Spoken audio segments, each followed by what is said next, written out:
We're back here at Goodwood on day one of this Visit Qatar Goodwood Festival. I'm joined by the Acting Chief Executive of the British Horseracing Authority, Brant Dunshea. Much happening, Brant? Afternoon, Nick. Busy time for us. Very busy time, including obviously the launch of our Axe the Racing tax campaign, which we formally launched yesterday, and we've already seen tremendous support, and we're looking forward to supporters of our wonderful sport getting behind it. Okay, let's be clear about what you are asking the government to do. You're not really asking them to axe anything, are you? You're asking for the status quo and for bets on racing not to be taxed at the same level as bets on casino games. Precisely. What we're doing is we're asking the government to reconsider a policy position that's being put out for consultation presently by Treasury, which is proposing a harmonisation of the tax on horse race betting to align with that of online gaming and slots. And we're saying that we oppose that for a whole range of reasons, not just that this is about an increase on the cost of our product to operators, but all the flow-on effects that would have. And we are arguing strongly that we are different, and that should be reflected in this policy position. Now, when we last spoke on this, on Luck on Sunday a few weeks ago, I asked you about whether you were exhorting the government to compensate for what might be a tax shortfall there by asking them to increase the tax on casino bets for the major operators, and you said, no, we're just concentrating on horse racing, that's all we're doing. Yeah, we are. Now, clearly the position of the National Trainers Federation, as set out by their Chief Executive Paul Johnson in a column in today's Guardian, says that they, along with other stakeholders in the sport, are actively exhorting the government to significantly increase tax on casino games in line with the recommendations of the Social Market Foundation, who are the people who initially proposed affordability checks, in order to raise more and therefore to offset the liability to horse racing by further redistributing the tax take in favour of the sport receiving more levy money. I know that sounds complicated, but are you suggesting the BHA is not adopting that position? No, what I'm suggesting, and I think I was pretty clear about this on Luck on Sunday, is that we're responding to the consultation. We have done that. We've formally responded to the consultation, and we've set out our opposition to the harmonisation. Now, the matter around rates is a conversation for another day. And yes, of course, the Social Market Foundation have come out and published their report. The National Trainers Federation have supported the proposition. But what we've got to remember is as have many other stakeholders, including ARC. Absolutely. But what we've got to remember is that these are various propositions that are being put to government for consideration. What we're focused primarily on right now, in terms of the Axe the Racing tax campaign, is convincing government and politicians that there is a need to really consider hard this policy position. Not every civil servant will have an intimate understanding of the sport of horse racing, and you're putting a slogan to them, axe the racing tax. You're neither asking them to axe anything, nor is it a direct tax on horse racing. If you mislead them like that, is it not likely to have an adverse effect? No, it's not misleading at all. I mean, it does have an indirect impact on horse racing. It is the increase of the duties on our operators that offer our product. That does have an indirect impact directly on our sport in a whole range of different ways. It also has an indirect impact on the social fabric of communities right across Britain. Jobs. So whilst it is a slogan to bring the industry together to help get support of everybody that is a fan of British racing, it does have an impact, an indirect impact on our sport. We spoke the other day about the impact this would have on the major operators if casino betting was pushed north of 40%. Some would say up to 50%, in line with the Social Market Foundation recommendations. How worried are you about the impact on operators and then a knock-on impact on sponsorship of horse racing and media rights payments that may well be renegotiated next time round? What's important to remember is that the Betting and Gaming Council represent a very broad church of operators who have very different business models and priorities. So this, if it was to come into effect, this would have a different impact on different operators in different ways. And so, what we're primarily focused on is the principle of what impact it will have on us in terms of the harmonisation. As I said before, in relation to increasing rates or different propositions around how it might be laid out, that is a question for another day after this consultation has been Except it's resolved. not for a lot of your stakeholders. It's not for the NTF. It's not, as evidenced in the Guardian today. Not for major racecourse corporations. It's not. They've gone public and said, bang the casino gaming duty up and keep our total duty the same and redistribute that in favour of an increased levy. How? You don't believe that is a strategy that holds within it any inherent risk if the government doesn't adopt those recommendations?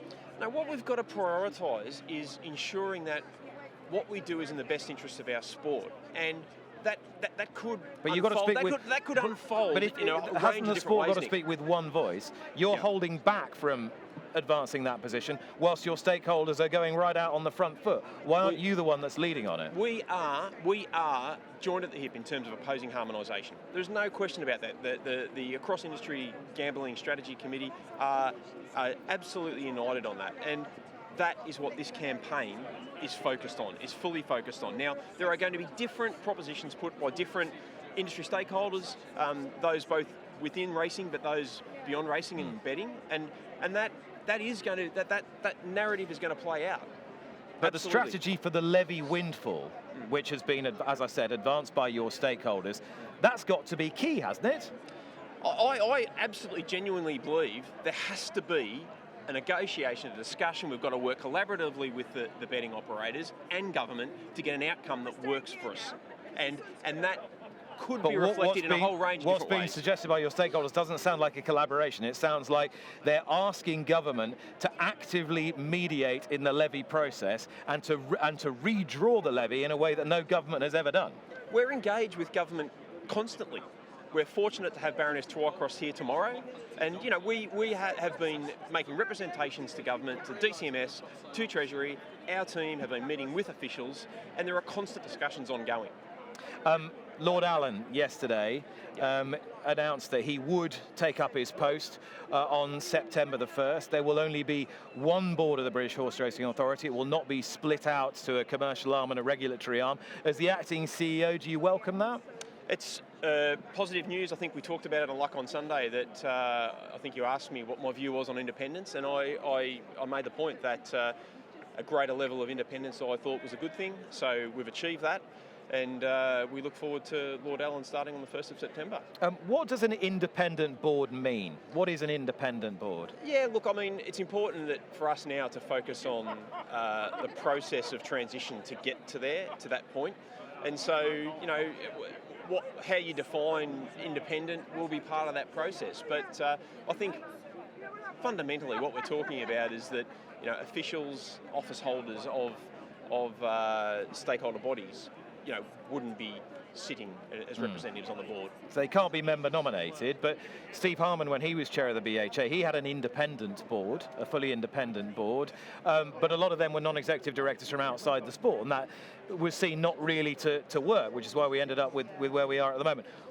Try and give me what does that halfway house look like when people are knowledgeable about the sport, have been in some sort of stakeholding role, but are not nominated by members and don't have a vested interest? How easy is it going to be to find people who fit that description? Look, I think that'll be the responsibility of the nominations committee to find those people and set out a clear brief in terms of what those roles look like. So who are the nominations committee going to be? So the nominations committee, all of that's still to be bottomed out. I mean, there is a process that needs to unfold here now in terms of transitioning from where we are with the construct of the board presently to moving to what the agreed independent model looks like, and that'll have to be reflected in changes to the articles, which is a process that will take a period of time to work through. How do you think we'll see an independent board of the BHA before the end of this year?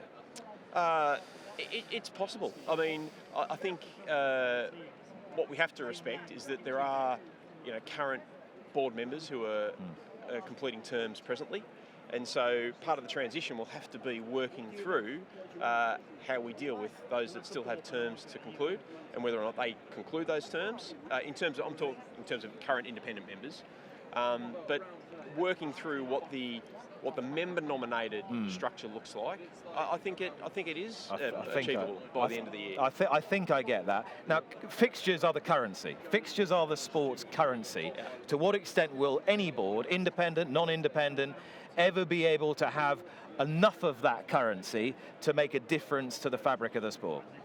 So the issue of fixtures, ownership of fixtures, is something that's been clearly contentious and been part of robust set of discussions through this consultation process.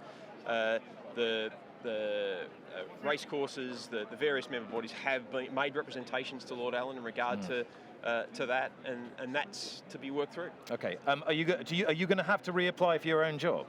I don't know the answer to that question, is the honest answer, Nick. I expect I probably will, but I don't know the answer. It's not a matter for me to decide. It's a matter, obviously, for Lord Allen and the board of the British Horseracing Authority. And last question, do you want to carry on doing the job? I've thoroughly enjoyed doing the job and would love to have that opportunity. Fantastic. Brant Dunshea, acting CEO of the British Horseracing Authority. Busy times. Thank you so much. Thanks, Nick. That's Brant. Here's Lydia.